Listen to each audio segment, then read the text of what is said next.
Welcome to our video about purchasing a Kit Catamaran. In this video, we're going to go through the entire process of what it was like to purchase a Kit Catamaran from Schionning Designs, because that's the cat that we're about to build.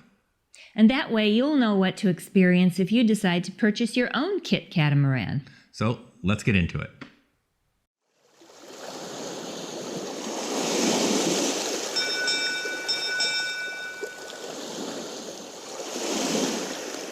First off, we made initial contact with Schionning Designs by emailing them at info@schioningdesigns.com.au.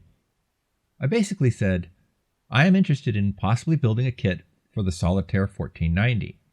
I would like to know what the kit costs, what is included, and typically what it runs for shipping to Los Angeles, California, United States. I would also like to know what the plans cost. Thanks. That opened a dialogue with Robert Quinn, the general manager.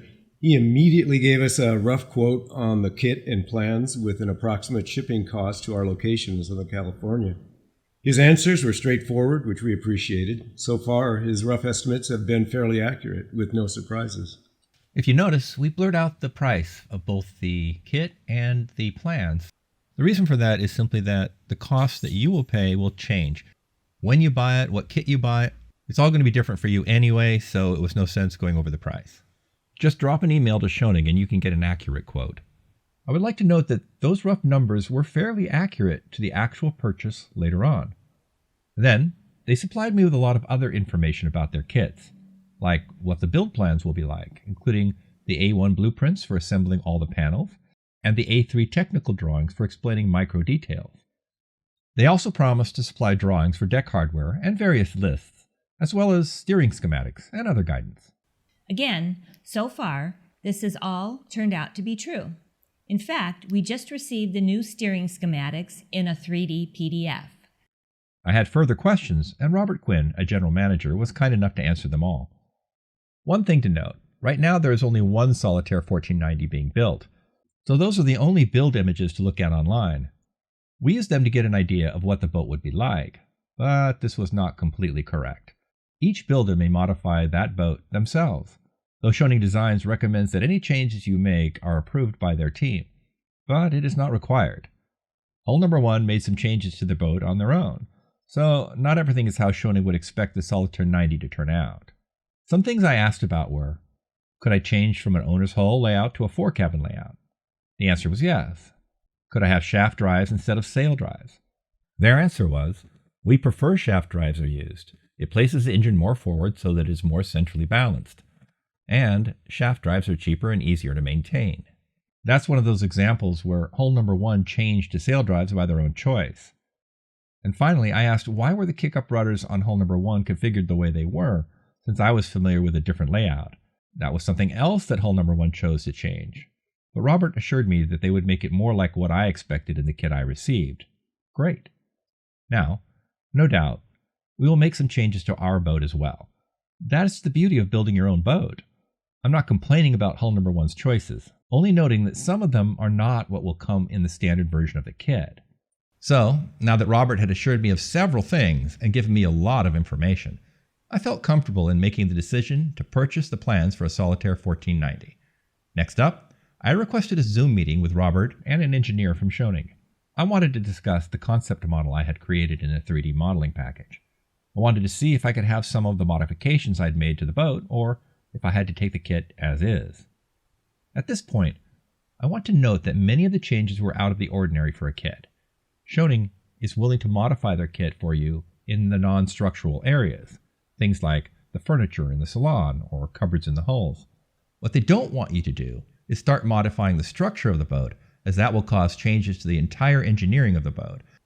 I had some changes that went beyond this normal level of modification, which is why I requested a meeting with an engineer and the general manager. So, in your case, you would have the same meeting to go over the non-structural modifications you might want. In my case, this meeting turned into a discussion of a collaboration on a new model in their lineup. They're not going to do this often, and I did have to pay some of the engineering costs to get this done, though Schionning footed some of the costs as well. We agreed to collaborate on this new design to create a new kit that would eventually be for sale by Schionning Designs. Partly, they agreed to this because I have been a designer by trade and showed them a 3D model of everything I wanted to accomplish. But the second aspect was, I didn't really change much of the hull structure, only the cabin top, and even then, I only asked them to bring over the design from their Legend 60 to this new boat, not create something completely from scratch. For any of you, expect to pick one of their kits, then modify the non-structural parts only. But in our case, we were collaborating to create the new 1520, though I didn't know that would be the model name back then.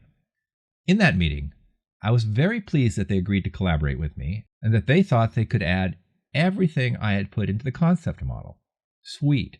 Back then, I didn't tell them that I would have purchased the 1490 happily had they declined to collaborate on the 1520. The 1490 was already a great boat design. Still, now new purchasers get the chance to see which model they prefer, the 1490 or the 1520. Both have their advantages, but the 1520 suits our needs completely. Of course, that's because I designed some of the new concepts to our liking. You may have different opinions or needs. So now that we were in agreement on what kit would be constructed for my build, the new 1520, I agreed to buy the kit. So they sent me a schedule of payments. The first thing you pay for is the plans, which are separate from the payment for the kit. Our plan purchase schedule went like this. To start the design work required a 40% deposit payment and would take about 9 days to clear the international wire transfer. Next, progress on structural changes would commence and take about 16 days. We would then move on to progress on layout changes, which would take 6 days. That would bring us to round 1 of sharing and feedback of the design, which would require a 30% payment on the plans and take about 9 days. At that point, if we were all in agreement, all changes would now be finalized. Then engineering would get to work, requiring the final 30% payment. That engineering phase would last for 30 days. Once completed, they would create the unrolled plans for the flat nested panels, which would take 8 days. This plan went fairly to schedule, with the exception that we had 4 rounds instead of 2 on approving the design. This mainly had to do with the structural changes needed to create the 1520. The next step was to pay the initial deposit on the plans to get things rolling. That gets the design team at Schionning working on adding any custom furniture layouts you made, or, in our case, some structural changes as well. First, let's take a look at the interior and the furniture layout of the salon that we changed. There were already 2 options that we'd seen, one that Schionning had done in their original design, and the other layout that the hull number 1 had used when they rearranged the furniture in the salon for their version of the boat. Let's look at the Schionning version first. Here, you enter from the cockpit, and you would make a right to go down the stairs immediately, and there would be a cupboard there. This layout works fine because there's a window there to look through the salon out the front windows when you have the wheel lowered down into its lower position when you're in inclement weather. But because we're changing the helm completely, and our wheel doesn't lower down there, we don't need that window, and we can use that space for a full stand-up refrigerator. So we're going to change that in a moment. They had the kitchen forward up by the windows there, and they had the table by the port side towards the stern, and the stairway down and a nav station right in front of that on the port side facing forward. That's a nice design, but because we're going to get rid of that one window, we already had decided that we're going to change this layout some. Now let's look at hull number 1, which the boat is called Escapade, and is currently being built. They chose to move the galley off to the left, where you come in from the cockpit where we're looking now and go into the galley there. So it's a not only U-shape, but has that little extra arm sticking out there. To starboard and forward, they moved the seating area with the table into an L shape up against the forward windows. They left the nav station just like the other layout on the port side forward. They also kept the stairway going down as you come in so that they again could lower down the steering and steer from the lower position and see through. Now let's talk about the layout we're using for SV Links. We laid this out so that there's a center aisle that goes down the middle and goes left or right to stairways that are both forward in the salon area. To starboard, you would turn and there's a U-shaped galley. And now, instead of that window there, we put up a full-size refrigerator and cupboard so that we can have that vertical space there, since we don't need to look through that window at any time from lowering the steering down. We moved the table sort of on the same side that the original Schionning was, However, we added a little more of a U shape there so we can have a little more seating. And we moved the nav station to the starboard side facing forward. And the reason for that is we wanted to add another seating area on the port side forward with just a small table. And the purpose behind this is simply that we can lower that table down and convert that into a single bunk when we want to, just like we can lower the larger table down and turn that into more of a queen size bunk.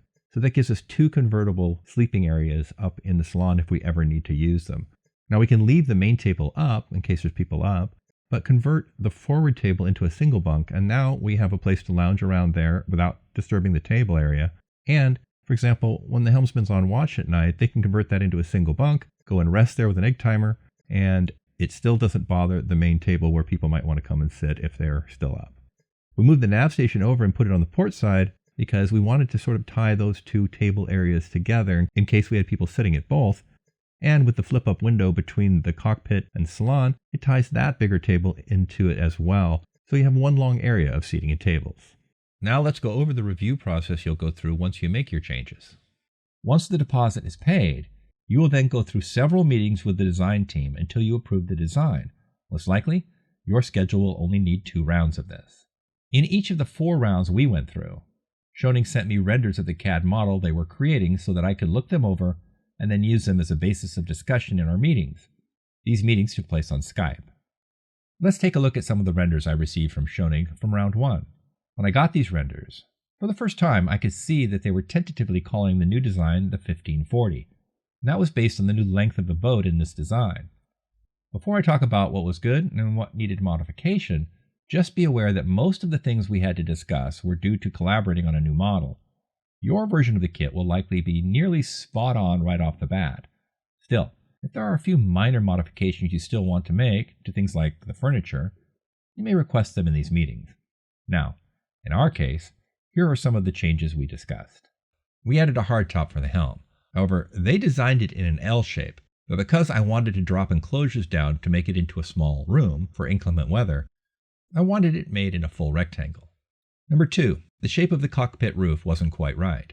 It was sloped back at an angle, but I wanted it squared off. There were 3 reasons for this.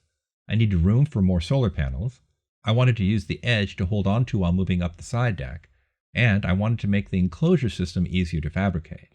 Number 3, I wanted to remove the angled part of the glazing at the stern where it reached the cockpit. The angled sections were cosmetic. Although they look nice, they impaired 2 things for us. On the port side, I want to add 2 throttle controls against the bulkhead so that you may stand on the side deck and steer the boat up to a dock when approaching from the port side. And on the starboard side, I wanted a clear path straight through to the side deck without having to navigate around that angled section. Number 4, I wanted to shift the helm seat further outboard to make a larger seat. This could be done now that you would not be required to navigate around that angled section of the glazing. I also wanted to make the entry to the helm seat from the inside rather than the outboard side. That also required shifting the steering console outboard as well. Number 5, I wanted to shift the support poles holding up the stern of the cockpit roof out of the flat area on the top of the new dive lockers to make room for the barbecues.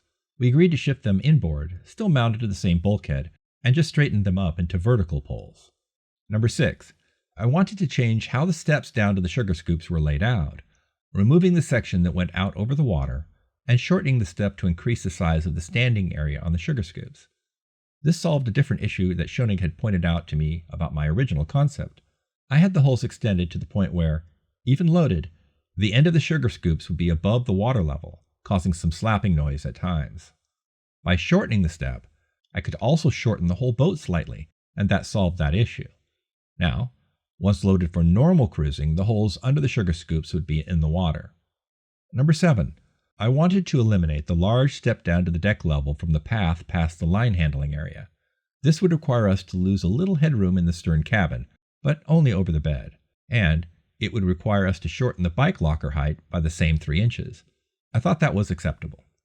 Number 8, I didn't like having large hatches in the walkway, so I wondered if I couldn't move them inboard, one behind the helm and one in the flat area behind the table seating.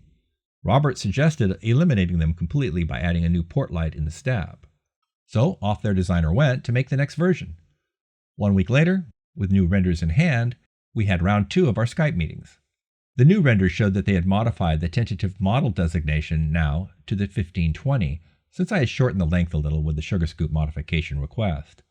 Here are those new renders of the 1520, showing the new modifications and a few additional ones I then requested. Number 1, they had completely flattened out the roof, which solved all of our issues. However, now we didn't like how it looked and wondered if we could improve that slightly. Robert came up with a good compromise between the original angled design and this new squared-off design and promised to show us that change in the next meeting. Number 2, the new sugar scoops and steps down to them were great and served our purpose well. Number 3, the cockpit support poles were moved as discussed and were now also perfect. Number 4, the angled sections of the salon windows had been removed. But we did have one issue. The designer added a sliver of the acrylic glazing that goes back along the edge of the roof beyond where the cockpit meets the salon. And that little sliver is something we don't want because, again, it gets in the way of us reaching the throttles we intend to mount to the bulkhead. So we asked those to be removed in the next round. Number 5, they had changed the hardtop over the helm to the rectangular shape we requested. Number 6, we liked the new port lights they added to the steps. Number 7, I also decided that I would still like to see the hatches moved inboard while keeping the new port lights as well. However, they pointed out that to get the hatch to fit behind the helm, we would have to change the helm seat supports. I had no issue with that. Number 8, they had changed the helm seat, but it was still not what I envisioned. They split the console into two, letting you enter from the center of the seat. However, Robert pointed out that the steering wheel was too small for a manual steering system, and if you increased the wheel size, it would get in the way of the entry into the seat. So I requested the designer change to my original concept for this area, with a larger wheel, and the entry at the inboard end of the seat. Number 9, Robert suggested that the seat arm be set up to be raised, which would allow easy and quick access to the side deck. We agreed, but wanted the throttles kept outboard so that you could stand on the side deck while docking on the starboard side of the boat. Once again, the designer got back to work. Just 3 days later, we got together for round 3 of our Skype meetings. This time, instead of the same kind of renders, they sent me a 3D PDF model that I could now rotate around and peruse, and they also sent some layout renders. Here's that model and those renders showing the new changes. It was even closer to what I wanted, but there were still a few tweaks to go. Number 1, the helm hadn't been modified yet, but they said the designer was still working on it, so I ignored that for now.